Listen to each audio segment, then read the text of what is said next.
সকালে তারা তাদের ঢাকা কলেজের সামনে অবস্থান নিয়েছেন এবং সেখানে তারা অবরোধ কর্মসূচির পাশাপাশি তারা অবস্থান নিয়েছেন এবং 4 ঘন্টার তারা একটি সময় বেঁধে দিয়েছেন যাতে করে এই সমস্যা সমাধান হওয়ার জন্য, এবং সেখানে তাদের 6 দফা দাবি এর মধ্যে তারা উল্লেখ করেছেন। প্রথম যে দাবিটি তারা বলেছেন যে ঢাকা বিশ্ববিদ্যালয়ের যে প্রো ভিসি অধ্যাপক মামুন আহমেদ রয়েছেন তাকে যেন পদত্যাগ করানো হয় বা তিনি যেন পদত্যাগ করেন, এবং তাদের গত রাতের যে সংঘর্ষে ছাত্র আহত হয়েছেন এবং একই সাথে যারা সেখানে মারধরের শিকার হয়েছেন সেসব ছাত্রদের উপর যারা হামলা করেছেন তাদের জন্য গ্রেফতার করা হয়। তা না হলে আজকে বিকেল 4টার পর তারা আবারও নতুন কোনো কর্মসূচি দেবেন, সেই ঘোষণা তারা এখন পর্যন্ত দিয়েছেন। এবং সর্বশেষ সেখানকার খবর আমরা জানবো, আমাদের সহকর্মী সাজিদ সরকার যুক্ত হয়েছেন, কারণ ঢাকা বিশ্ববিদ্যালয় এবং সরকারি 7 কলেজের শিক্ষার্থীদের মধ্যে সংঘর্ষের পর ঢাকা বিশ্ববিদ্যালয়ের উপাচার্য অধ্যাপক নিয়াজ আহমেদের সাথে 7 কলেজের অধ্যক্ষদের একটি বৈঠক হওয়ার কথা রয়েছে। সেটি এই দুপুর 12টার দিকে। আমাদের সহকর্মী সাজিদ সরকার সেই খবর রাখছেন, আমরা একটু তার কাছ থেকে সেই বৈঠকের খবর জানবো। সাজিদ, বৈঠকের সর্বশেষ কি খবর? এবং এরই মধ্যে নিশ্চয়ই আপনিও জেনেছেন যে 7 কলেজের শিক্ষার্থীরা তারা সংবাদ সম্মেলনে জানিয়েছেন যে ঢাকা বিশ্ববিদ্যালয়ের প্রো ভিসি মামুন আহমেদের পদত্যাগ করতে হবে, তা না হলে আরো কঠোর আন্দোলনে তারা যাবেন। 4 ঘন্টা তারা আলটিমেটাম দিয়েছেন এই সকল সিদ্ধান্ত বাস্তবায়নের ক্ষেত্রে। সবকিছু মিলে আপনার কাছে সর্বশেষ কি তথ্য আছে?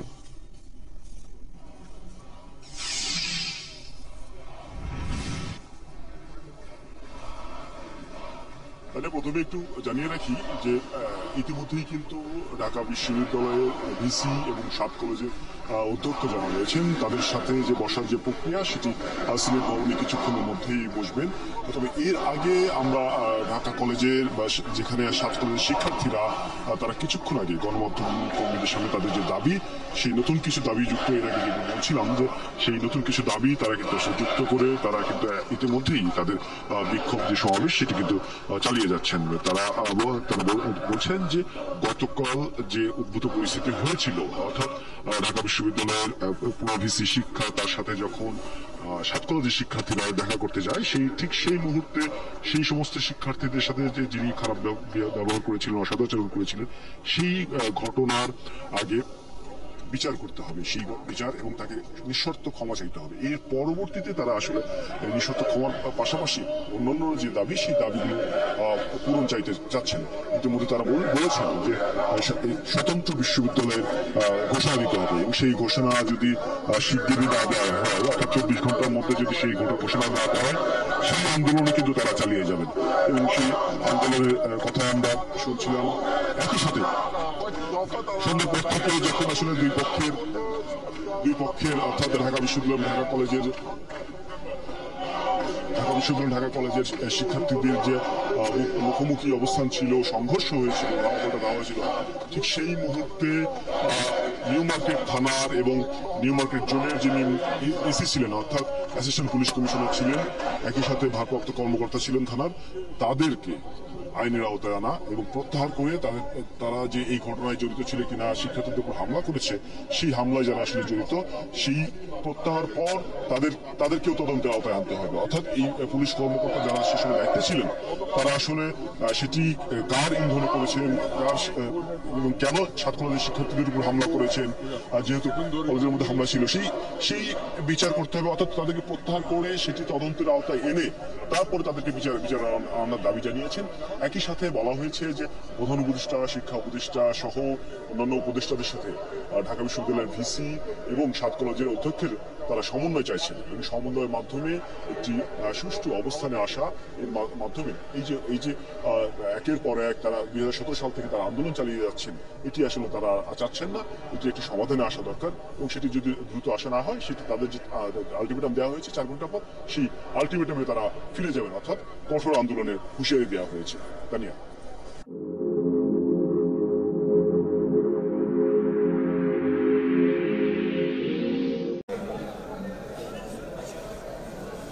সভায় উপস্থিত আমাদের শ্রদ্ধেয় সহকর্মীবৃন্দ, বিভিন্ন সংগঠনের ছাত্র নেতৃবৃন্দ এবং প্রিয় ছাত্ররা, আসসালামু আলাইকুম। 2016 সালে জাতীয় বিশ্ববিদ্যালয় থেকে বিচ্ছিন্ন হয়ে করে হয়েছিল। সেটির যে পরিণাম সেটা তখনকার ছাত্র তারা অনেকটা, সেটা আমার সামনে যারা কম বেশি সবাই অবগত। সেখান থেকে বেরিয়ে আসার জন্য যে আন্দোলন, কালকের প্রেক্ষাপট না, আমাদের যে প্রথম 2 দফা বসা, একটি কমিটিতে বসা, তারপরে ইউজিসির নেতৃত্বে একটি শক্তিশালী কমিটি গঠন, সেখান থেকে আগে দাবিতে তারা কিন্তু আমাদের সমস্যাগুলো আর কোন জিনিসগুলো আমাদের অত্যাবশ্যকীয় সেই তার প্রেক্ষিতে তারা কিন্তু স্পষ্ট বলেছেন আমাদেরকে, যেটা কোনো রূপরেখা দেননি, বাট ঢাকা বিশ্ববিদ্যালয়ের মধ্যেও না, জাতীয় বিশ্ববিদ্যালয়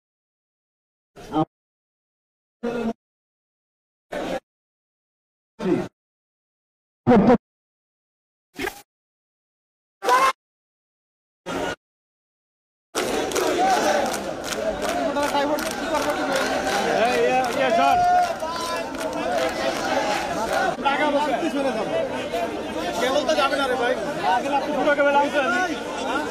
না গেলে তো ধরো ভাই, আজিজ এটা ধরো ভাই,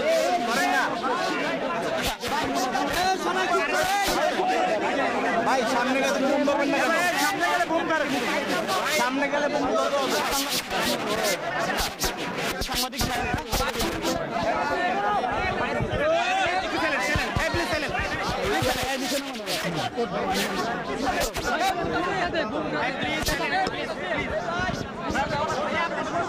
আরে ভাই আমি কতগুলো দিব রে ভাই, ওখানে তো জায়গাই নেই। আপনারা জানেন গতকালকে ঢাকা বিশ্ববিদ্যালয়, ঢাকা কলেজ এবং 7 কলেজের শিক্ষার্থীদের মধ্যে যে সংঘাতময় পরিস্থিতি তৈরি হয়েছে সেই বিষয়টা আপনারা পুরোপুরি জানেন। এই বিষয়টি হচ্ছে 7 কলেজের শিক্ষার্থীরা দীর্ঘদিন তারা যারা যৌক্তিক একটা দাবি নিয়ে আন্দোলন করে আসছিল অধিভুক্তি বাতিলের জন্য, এই পরিপ্রেক্ষিতে গতকালকে 7 কলেজের শিক্ষার্থীরা একটা দাবি নিয়ে, শান্তিপূর্ণ দাবি নিয়ে গণতন্ত্র মুক্তির দিকে যায়। এরপরে সেখানে তারা শান্তিপূর্ণভাবে অবস্থান করে। ঢাকা কলেজ সহ 7 কলেজের একজন শিক্ষার্থীও গণতন্ত্র মুক্তি ত্বরণ পার হয় নাই। কিন্তু ঢাকা বিশ্ববিদ্যালয়ের শিক্ষার্থীরা সম্পূর্ণ পরিকল্পিতভাবে তারা ঢাকা কলেজের শিক্ষার্থীদের উপরে অস্ত্র শস্ত্র নিয়ে, লাঠি সোঁটা নিয়ে তারা হামলা চালিয়েছে। আমরা এই সশস্ত্র হামলার তীব্র নিন্দা এবং প্রতিবাদ জানাচ্ছি। আপনারা আজকে সকালে দেখেছেন, এরই পরিপ্রেক্ষিতে এই বিষয়টার একটা শান্তিপূর্ণ সমাধানের লক্ষ্যে আমরা সকালবেলা একটা সংবাদ সম্মেলন করেছিলাম। সেখানে আমরা 6 দফা দাবি উপস্থাপন করেছিলাম। সেখানে একটি দাবি ছিল অধিভুক্তি বাতিল করে ঢাকা কলেজ সহ 7 কলেজ শিক্ষার্থীদের যে যৌক্তিক দাবিটি আছে সেটিকে আমলে নেওয়া। ঢাকা বিশ্ববিদ্যালয় প্রশাসন সহ সংশ্লিষ্ট কর্তৃপক্ষ বিষয়টি আমলে নিয়েছে, এজন্য আমরা তাদেরকে সাধুবাদ জানাচ্ছি। কিন্তু আমাদের এখনো 5টি দাবি বাকি আছে। এই দাবিগুলো মেনে নেওয়ার জন্য এখনো কোনো প্রক্রিয়া কর্তৃপক্ষের পক্ষ থেকে অনুসরণ করা হয়নি। আমাদের গুরুত্বপূর্ণ দাবিগুলোর মধ্যে রয়েছে, গতকালকে ঢাকা বিশ্ববিদ্যালয়ের শিক্ষার্থীরা আমাদের ইডেন কলেজ, বদরুন্নেসা কলেজের সহ 7 কলেজের নারী শিক্ষার্থীদের নিয়ে কুরুচিপূর্ণ মন্তব্য করেছে, অশালীন অঙ্গভঙ্গি করেছে। এই দায় নিয়ে ঢাকা বিশ্ববিদ্যালয় কর্তৃপক্ষকে অবিলম্বে ক্ষমা প্রার্থনা করতে হবে। এরপরে আমাদের একটি দাবি হচ্ছে, গতকালকে আমাদের ঢাকা কলেজের শিক্ষার্থী রাকিবকে নির্মমভাবে পিটিয়ে তাকে আহত করেছে, হত্যার উদ্দেশ্যে তাকে পিটিয়ে আহত করেছে নিউ মার্কেট থানা পুলিশ। এই হামলার সাথে যারা জড়িত, দায়িত্বরত থানার ওসি, এসি সহ এই হামলার সাথে যারা জড়িত আছে তাদেরকে আগামী 24 ঘন্টার মধ্যে প্রত্যাহার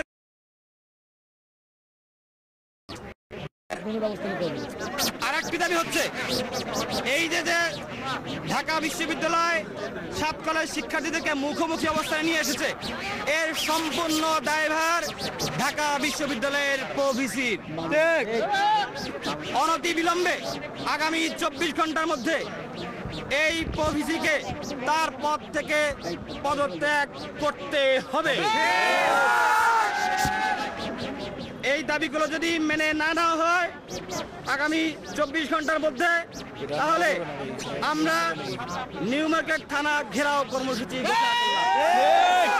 সেই সাথে ঢাকা বিশ্ববিদ্যালয় প্রশাসন যদি প্রভিসির বিরুদ্ধে আমাদের দাবি মেনে না নেয় এবং তারা যদি আমাদের সাথে ঢাকা কলেজের শিক্ষার্থীদের কাছে ক্ষমা প্রার্থনা না করে, তাহলে ঢাকা কলেজ সহ 7 কলেজের সামনে থেকে অনির্দিষ্টকালের জন্য ঢাকা বিশ্ববিদ্যালয়ের বাস সহ কোনো যানবাহন চলবে না।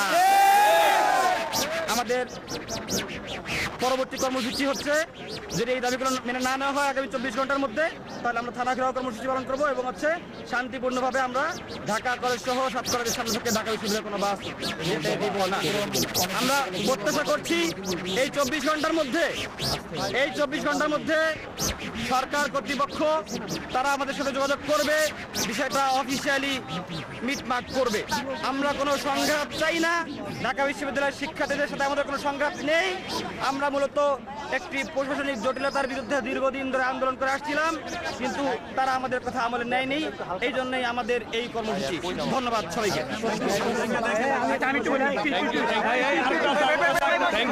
Thank you. বাংলাদেশে খালি রাজনীতি আর রাজনীতি, এই রাজনীতি মালয়েশিয়া নাই। মালয়েশিয়া সরকার পোস্টার টাঙ্গালে, আর কবে নির্বাচন মাগা কেউ করতে পারবে না। আর বাংলাদেশে ছোট ছোট পোলার রাজনীতি করে, আর মালয়েশিয়া 18 বছর নিচে একদম রাজনীতিতে নামে না। আর কবে ভোট আপনি নিজেও করতে পারবেন না। এত নিকৃষ্ট দেশ বাংলাদেশ।